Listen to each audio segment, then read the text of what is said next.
Kipchoge smiles for the last time. Let's keep an eye on the clock, just outside 2:01.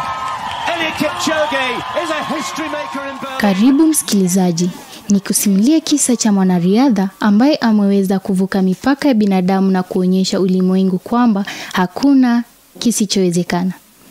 Eliud Kipchoge anayejulikana kama mfalme wa marathon. Si mkimbiaji tu, ni ishara ya uvumilivu, nidhamu na msukumo.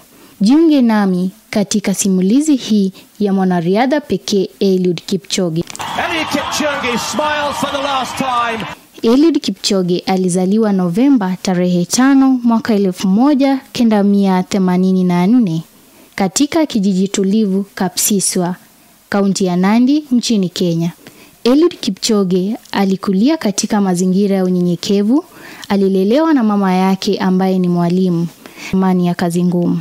Akiwa mchanga kama kijana mdogo, alikimbia kilomita kwenda shuleni na kurudi, mila iliyomwandaa bila yeye kujua kuwa maisha ya baadaye kama mwanariadha wa kimataifa. Talanta ya Kipchoge iligunduliwa alipokuwa kijana tu. Mwaka 2001 alikutana na kocha Patrick Sang, mshindi wa medali ya Olimpiki, ambaye aliona uwezo wa hali ya juu kwa kijana huyo. Chini ya usimamizi wa Sang, Kipchoge alianza kuimarisha ujuzi wake.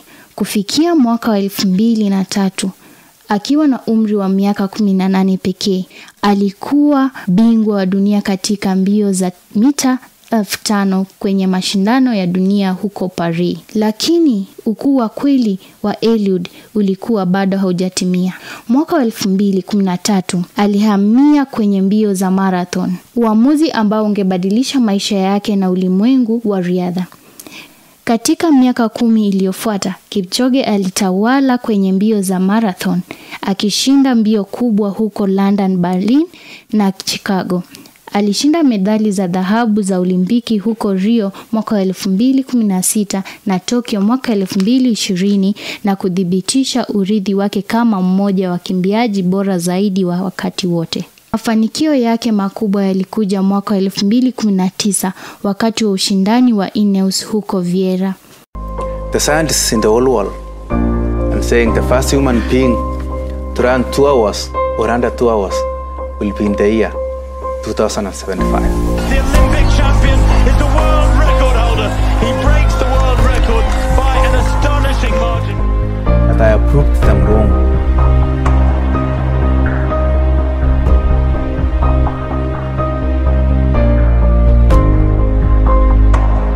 Only the disciplined ones are free in life. If you are in discipline, you are a slave to your moods. You are a slave to your passions. Kipchoge alikuwa binadamu wa kwanza kukimbia marathon chini ya masaa 2, ingawa haikuwa rekodi rasmi kutokana na mazingira yaliyodhibitisha. Ilidhibitisha kauli mbiu yake, hakuna mwanadamu aliye na mipaka. The conditions have been predicted to be ideal for running, and we are looking forward to it. We tried in Monza 2 years ago. It came very close. This time we are crossing our fingers that he'll be able to achieve.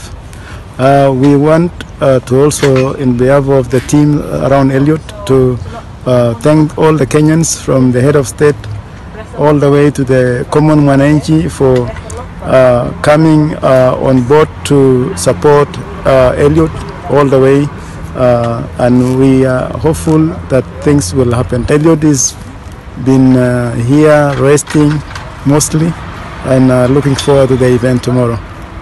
Licha umaarufu wake wa kimataifa, Kipchoge amebaki mnyenyekevu. Anafanya mazoezi kwenye kambi ya kawaida huko Kaptangati nchini Kenya, pamoja na wanariadha wachanga, akiishi maisha rahisi na kushiriki hekima yake. Nje ya uwanja, Kipchoge ni mtu wa familia na mfadhili. Anajitahidi kuinua jamii yake, akitetea elimu na uhifadhi wa mazingira. Safari ya Eliud Kipchoge ni zaidi ya hadithi ya ushindi wa riadha. Ni ushahidi wa nguvu ya kazi ngumu, uvumilivu na imani ndani ya mtu. Kama asemavyo, hakuna mwanadamu aliye na mipaka. No human is limited. Any human being can go beyond his limits. Any human being can go beyond his thoughts. No human being should be limited in his thoughts or in what he or she should be doing. Self-belief is critically crucial.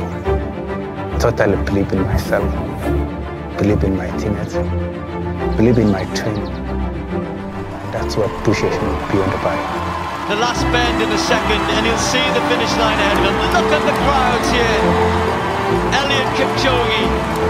My advice to anyone who is struggling to break his own limits is self-belief. Hii ni hadithi si ya mfalme wa marathon tu, bali ya mtu anayehamasisha ubinadamu kuota ndoto kubwa na kukimbia mbali. Hii imekuwa sehemu ya makala ya mwanariadha wa kipekee Eliud Kipchoge. Jina langu ni Sylvia Hayanga. He's going to get inside the world record. It won't be by a minute.